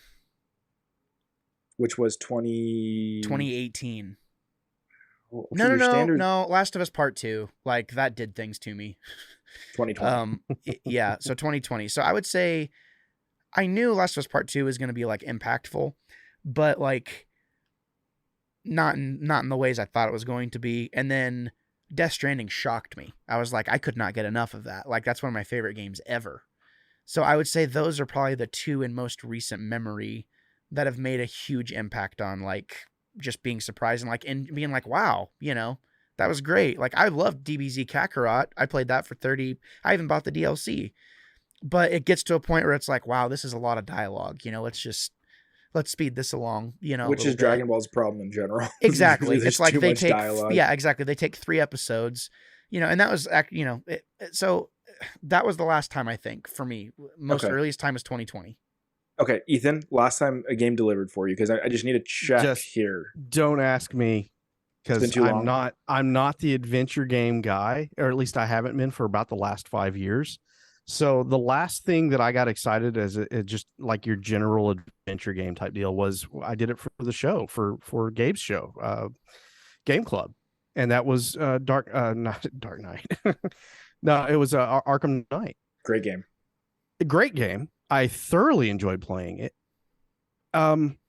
But yeah, it's for me, what I've realized, I have transitioned into an age where I'm now my father-in-law, where it's the sim, it's the flight sim, Elite Dangerous Space Combat Sim. I just bought Train Simulator 3, and I'm thoroughly enjoying an R Factor 2 and Assetto Corsa, and I still do those in VR. That's my gaming. That's where I go to escape. And it's less and less and less the adventure game. That being said, this segues into what I'm excited for 2023. And when I say, Gabe, I hear you. It's been more than 2022. It's been a long time since I've been excited for story-based adventure type game. But for 23 now, there's a lot for me on the horizon that I'm actually very excited about. I had to write them down just because I'm blanking now. Starfield. I am so excited for Starfield. Same. And what's coming for that. The Invincible. That's it's a sci-fi adventure, robots and AI. And it's very prescient to what we were talking about earlier. But it's a genuine sci-fi, and it harkens back to that 1950s style sci-fi, the B movie type sci-fi. And I am so excited for what is on offer with that game. I'm going to get stuck into it. I know. Forever Skies, kind of that steampunkish post-apocalyptic. Yeah, I'm kind of there for that. I'm excited about that one. And then another one that was featured, you guys featured it on Bush League Gaming, and that's where I first heard about it. And when I looked into it, I was like, I'm all in. And that was Under the Waves. That looks like a great emotional story, and something that hasn't really scratched that itch for me in a long time. So for me, for 2023, there's a lot that I'm actually really looking forward to. I've got to play Deliver Us Mars. It's out now, and I'm looking forward to getting back into that genre as well. I'm very, very soon now. I plan on getting into that one. So Ethan, your biases show a lot more clearly than Gabe's do. You have a clear genre preference for the most part. Absolutely. Gabe's a lot harder to nail down for me, where I'm like, I can say, yeah, of course you're excited for these. They're space sci-fi settings, right? Yeah, and, absolutely. I can kind of paint that stroke, but with Gabe, it's like, yeah, Gabe's all over the place. We've had a gap for a while on anything like that.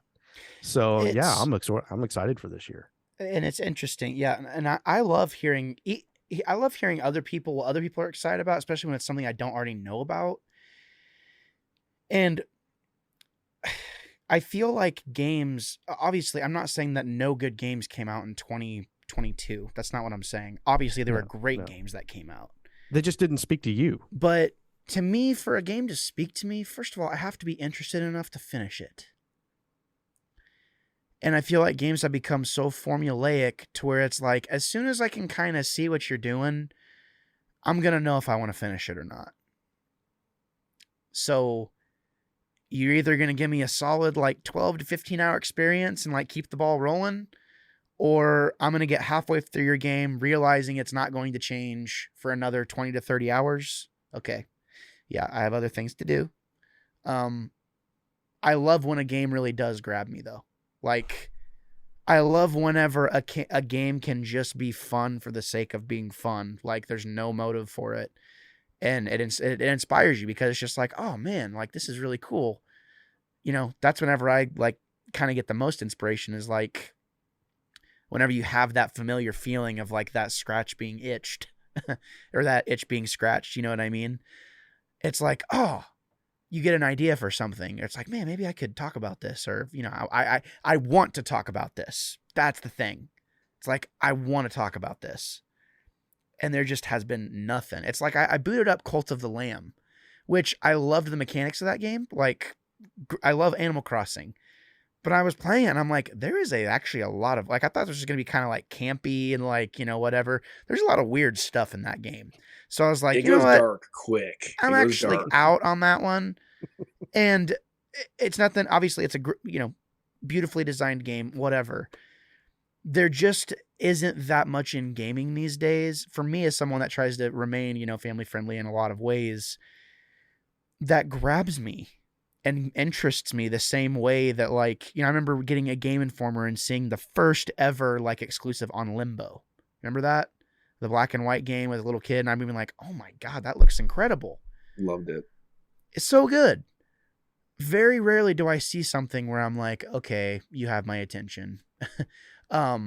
Because we're so spoiled now. It's like, we've seen it all. Like, if you're into the game space and you pay attention and you've spent the money and like kind of dabbled in a lot of different stuff, kitty, been there all night.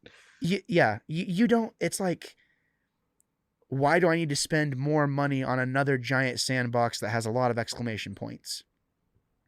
Unless it really is that good.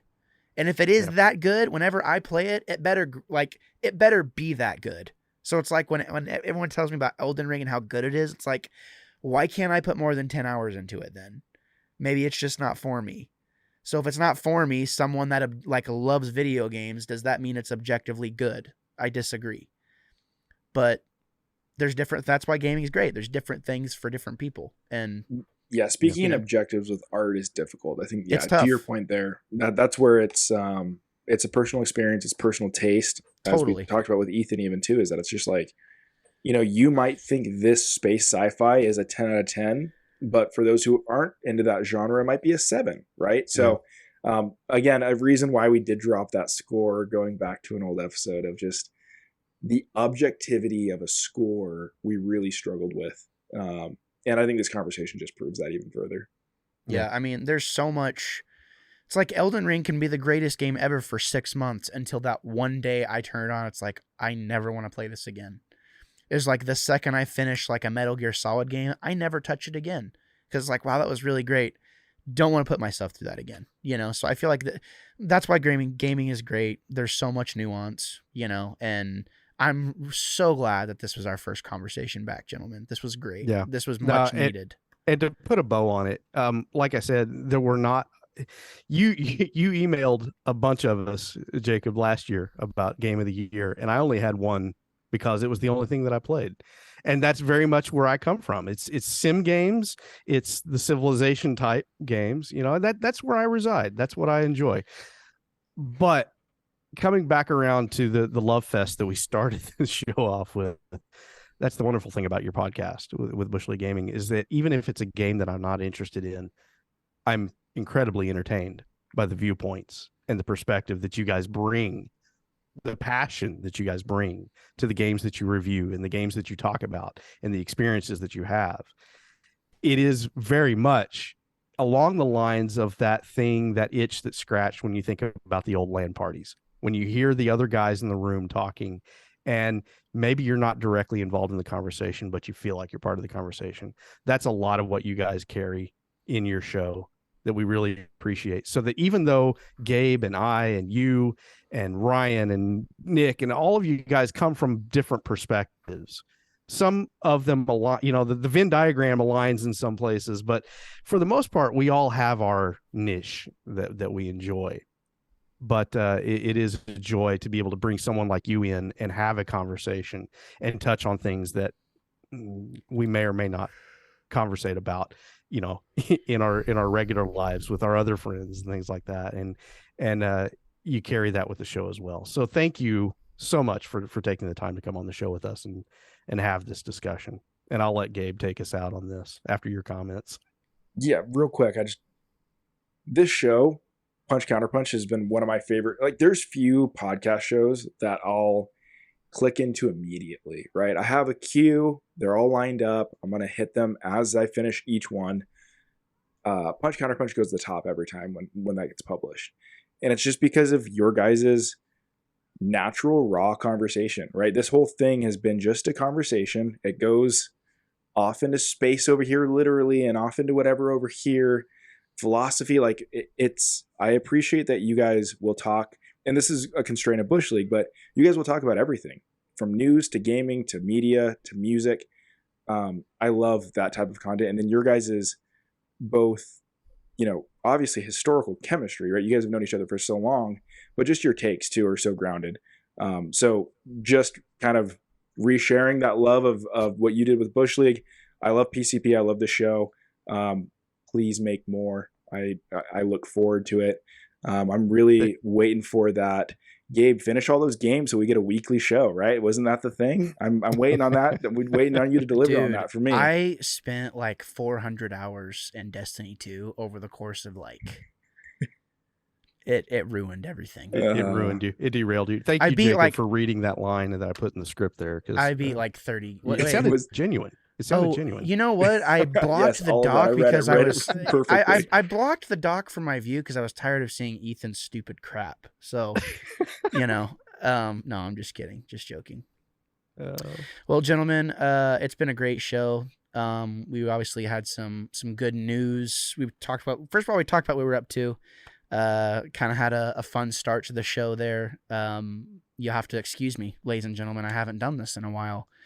And it's exciting to be back. It's exciting to kind of be on your toes a little bit, whereas a few years ago it would have never would have been no problem, But now it's like I would rather not get back to that place where it was toxic and it was an outlet for the wrong reasons. So I'm happy for this kind of like revamp that we're in the middle of with Wannabe Critic Productions. This is the Wannabe Network, ladies and gentlemen. Jacob, super duper happy to have you on. Obviously, you've been a friend of the show for a long time for Punch Counterpunch.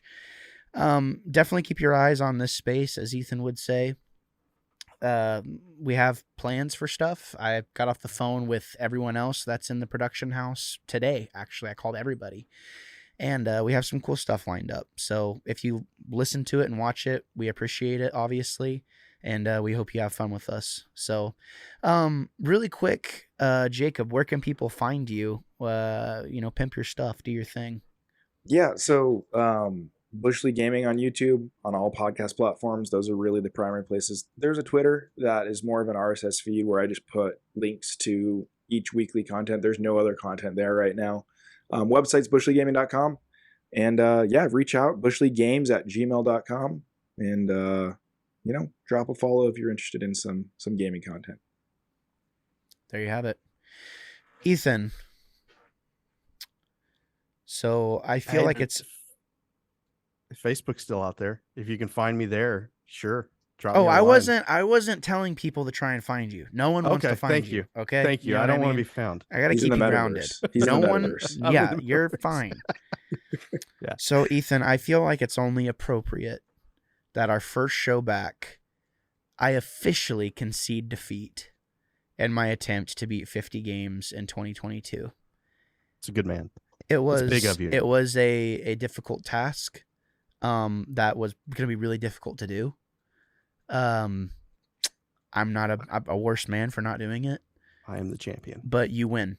All right. Does that I make win. you happy? Does that make It you feel does. good inside that you Immensely. I feel a little bad that I'm breaking Jacob's, desire for a weekly show, but it's best this way. win? It is best this way. Because it was a ridiculous goal, Gabe. Come on. You know what? You be honest with yourself. Like, Shut how up. many games? Quiet, how many you. games? I don't know, man. Quiet. NFTs or 50 games. There's a Listen. man, You know what? it's I'm gonna debatable. I'm gonna be the bigger person. You know what I mean? Because you guys are children, and you're ruining this. You're ruining everyone that's listening right now. You're ruining this for everybody. They're not here. Is this what you want? They're not Is this here how you at want the this kids to feel? Huh? God, you guys are so selfish. Just kidding. All right, ladies and gentlemen, it is officially time to close out.